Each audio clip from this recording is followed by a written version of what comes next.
আসসালামু আলাইকুম everyone, welcome to a new vlog. এই ভ্লগগুলো হচ্ছে শপিং ব্যাগের কিছু ক্লিপ। ওখানে আমের খুব সুন্দর করে ডেকোরেশন করেছে। আর এই আমগুলো হচ্ছে ঢাকা থেকে আমার ছোট মামা শ্বশুর পাঠিয়েছিল। এই ভ্লগগুলো বেসিক্যালি হচ্ছে কোরবানি ঈদের পর আমি ছোট ছোট ক্লিপ নিয়েছিলাম। এগুলো সেই সময়েরই ভ্লগ। আব্বু হচ্ছে পেশোয়ারি মাংস রান্না করেছিল। ইনস্টাগ্রামে হচ্ছে রেসিপি দেখে দেখে আব্বু রান্না করে এবং এটা এত মজা হয়েছিল, মাশাল্লাহ মাশাল্লাহ। এটা মেবি ঈদের এক সপ্তাহ পরের একটা ভিডিও। দেন আমরা সবাই মিলে ওটা খেলাম। পরোটা দিয়ে খেতেই সবচেয়ে বেশি মজা লাগে, আপনারা চাইলে ভাতের সাথেও খেতে পারেন। এরপর আমাদের সবার এমন ঠান্ডা লেগেছিল, তো সবাই হচ্ছে মশলা চা খেতাম রেগুলার। আনিবাকে নিয়ে গিয়েছিলাম শপিং ব্যাগে, সে হচ্ছে এই জিনিসটা কিনেছে তার জন্য। এখন আসলে খেলনার তেমন আগ্রহ নাই, কারণ বড় একটা কিচেন সেট তার আছে। বাসায় আসার পর আনিবাকে হচ্ছে ফ্রেঞ্চ ফ্রাই করে দিচ্ছিলাম। আনিবার নামে করে আমরা সবাই মিলে খেলাম, বাট আনিবাই খায় নাই সেদিন।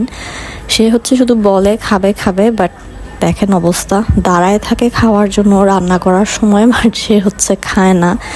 এই যে আমার মেয়ে মাশাল্লাহ দৌড়াদৌড়ি করছে। আসলে সবার অসুখ বিসুখ ঠান্ডা লেগেই ছিল।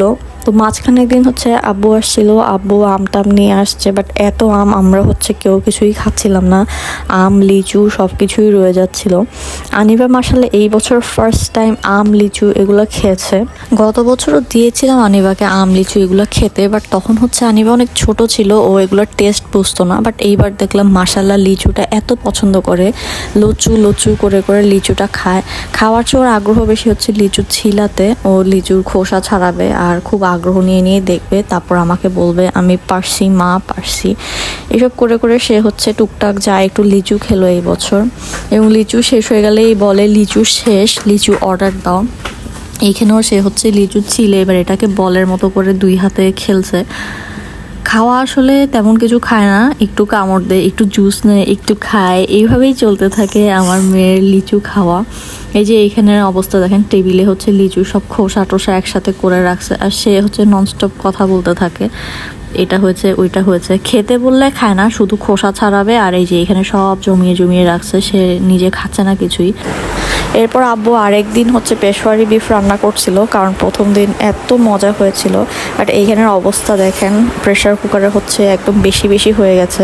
কারণ আমরা সবাই খেতে চেয়েছিলাম দেখে আব্বু বললো বেশি করেই রান্না করি, সবাই মিলে খাবো। দেখতে এত সুন্দর হয়েছে। এখানে হচ্ছে সব মশলা এভাবে গোটা গোটা দিয়ে দিতে হয়।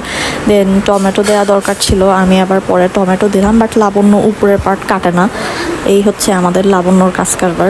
আপনারা যারা রান্নাবান্না জানেন তারা দেখেই বুঝবেন প্রেশার কুকারে ওভারলোড হয়ে গেছে। দেন যাই হোক, ওলা আবার বের করে ডেকচিতে রান্না করা হলো, আর এটাই হচ্ছে ফাইনাল লুক। দেন সন্ধ্যার সময় আনিবাকে পাস্তা দিলাম, আনিবা পাস্তা খাচ্ছিল আর টিভিতে কার্টুন দেখছিল। আমি আর আনিবা প্রায় সময় হচ্ছে বসে বসে অ্যানিমেশন মুভি দেখি। আনিবাও পছন্দ করে, আমার তো আগে থেকেই দেখতে ভালো লাগতো, বাট আমার মেয়ের না খেয়ে হচ্ছে এইগুলা করে। দেন এটা হচ্ছে একটা ক্লিপ, বৃষ্টি হচ্ছিল প্রচুর, আমি আর আনিবা বসে বসে এরকম বৃষ্টি দেখি। সো ভাবলাম একটু ভিডিও করে আপনাদের সাথেও শেয়ার করি।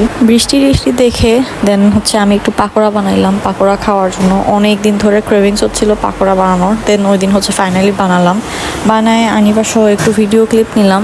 আসলে টুকটাক অল্প অল্প অনেক ভিডিও ক্লিপ জমেছিল, তাই ভাবলাম আপনাদের সাথে শেয়ার করি আনিবা তার দাদার সাথে কীভাবে জিনিসপত্র অর্ডার দেয় অনলাইনে ফুড পান্ডাতে, সেটা হচ্ছে এটার একটা ক্লিপ। এরপর হচ্ছে আমরা একদিন তেলাপিয়া মাছ ফ্রাই করেছিলাম, বড় বড় তেলাপিয়া, এত মজা ছিল এগুলো, সেজন্য আমি হচ্ছে একটু ভিডিও করে রাখলাম। আর এই তো অবস্থা আমাদের এরকমই চলতে থাকে। টিভিতে হচ্ছে আনিবাকে নিয়ে আমি মাঝে মাঝে নিজের ভ্লগগুলো দেখি। আনিবাও খুব আগ্রহ নিয়ে নিজের কাজ কারবার দেখে। এই যে দেখেন আমার মেয়ে খুব আগ্রহ নিয়ে তাকিয়ে আছে। সো ভ্লগটা আমি এখানেই শেষ করে দিচ্ছি। এতক্ষণ পাশে থাকার জন্য থ্যাংক ইউ সো মাচ। আমাকে কমেন্টে অবশ্যই জানাবেন আমার ভিডিও আপনাদের কেমন লেগেছে।